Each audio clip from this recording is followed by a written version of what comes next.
The time for this debate has concluded, so we call now on Government Orders of the Day numbers 1 to 7.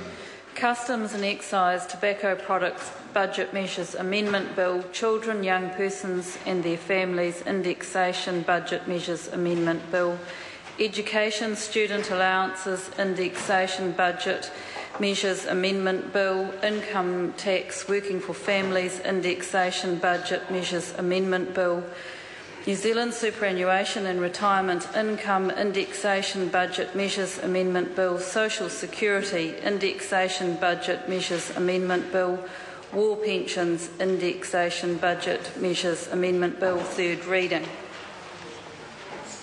The Honourable Tariana Turia. Mr Speaker, I move that the 7 bills divided from the Customs and Excise Tobacco Products Budget Measures Amendment Bill be now read a third time. And I'm really pleased to be able to stand and talk about something that the whole of the House generally agrees on. First, I'd like to thank my ministerial colleagues, particularly the Honourable Chester Burrows, for their assistance in the second reading and committee stages of this bill. And I want to again mention the professional commitment and passion way beyond the call of duty of the health officials who champion tobacco reform. There was a statement made to the Select Committee by the Coalition End Smoking New Zealand Trust, which places this bill in a proper context. The Trust saw this bill as a means to correct the market failure that has resulted in the death of some 200,000 New Zealanders since 1950. According to the Trust, the high profits gained from the sale of the product, which continues to kill 5,000 New Zealanders every year, suggests that prices should be capped and profits recovered as excise. It was a message that in various forms was replicated through the submissions of the 94 interested groups and individuals who so generously contributed to the debate. In fact, the great majority of the submissions, 75 out of 94 received, recommended higher excise tax increases to reduce smoking even further. Repeatedly, the committee was told that increasing tobacco tax is the single most effective measure to reduce tobacco consumption. In essence, Mr Speaker, that is why this bill is so important and I hope will receive the right support right across the House. I'm pleased that the speeches made by members throughout previous stages have been supportive of our goal to address the enormous harm that's caused by smoking, which is by far New Zealand's leading avoidable cause of serious illness and premature death. I accept the healthy scrutiny that all parties take up in relation to the discussions around revenue gathering as part of the core parliamentary debate. I want to give my solid assurance to this House and to the public that I have never considered tobacco reform to be important because of the revenue that is gained from higher excise. We should not play politics with such a serious issue. In actual fact, if our goal to make New Zealand smoke-free by 2025 is achieved, tobacco excise revenues will be significantly reduced over the longer term. There is only one universal goal in my mind, and that is to reduce tobacco consumption. And in doing so, we are literally saving lives. What greater goal can there be? Modelling referred to by the New Zealand Medical Association suggests that if smoking was eradicated from our country, it would see an overall increase in life expectancy of Māori and Pacifica by 5 years and 3 years for others. Increasing tobacco excise is a critical lever to raise the retail price of tobacco products. This provides a strong signal and financial incentive to dissuade people from smoking. It is effective, it is immediate, and we know it works. Increasing tobacco excise definitely impacts on our young people who might be contemplating taking up smoking because we know that they are very responsive to price. Secondly, lifting the excise provides all smokers with another trigger to quit.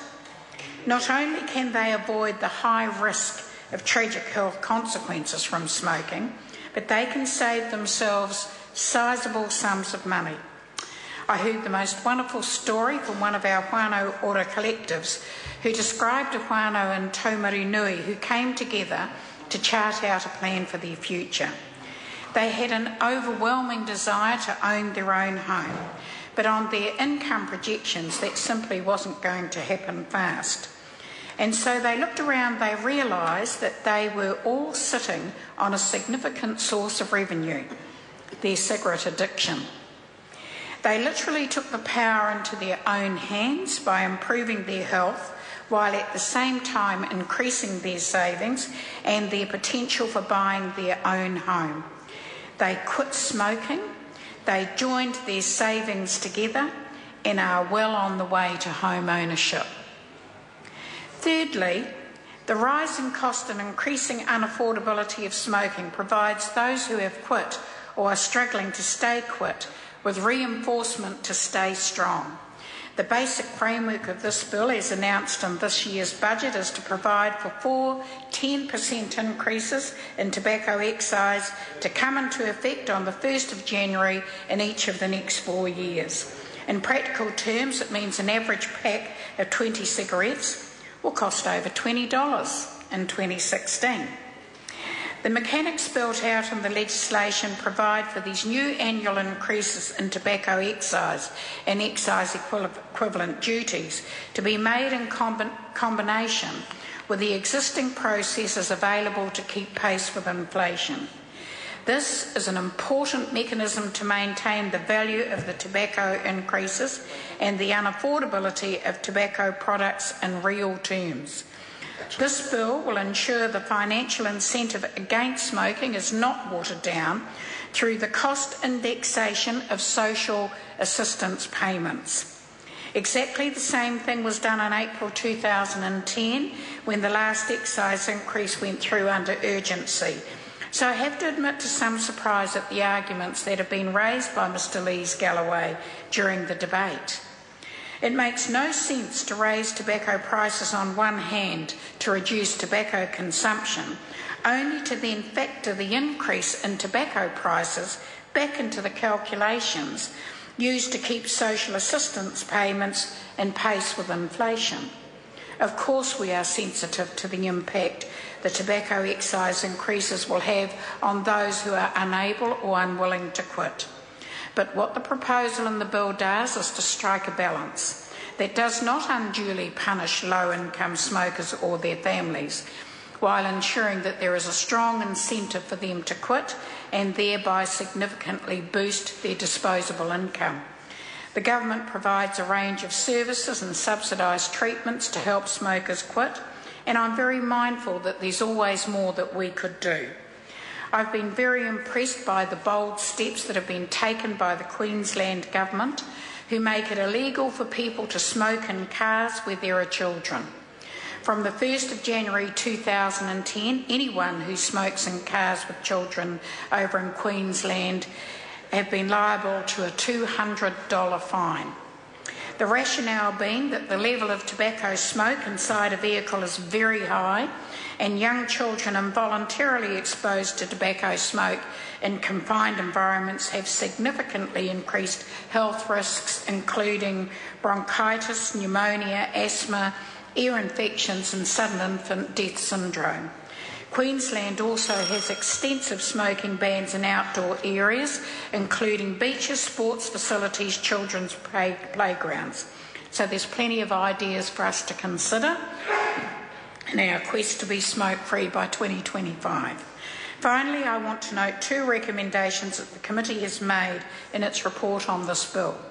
Namely, to monitor closely the progress that's been made over the next few years towards the goal of a smoke-free New Zealand by 2025 and implement further excise tax increases after 2016 if its achievement is in doubt, and to undertake work to assess the compatibility of New Zealand's duty-free tobacco concession with the goal of achieving smoke-free New Zealand by 2025. I absolutely believe that we must search far and wide for all the avenues that we can use to reduce tobacco consumption and exposure to tobacco. And I'm proud that this Parliament is having the courage to increase the price of tobacco as one of the key levers of our comprehensive tobacco control program.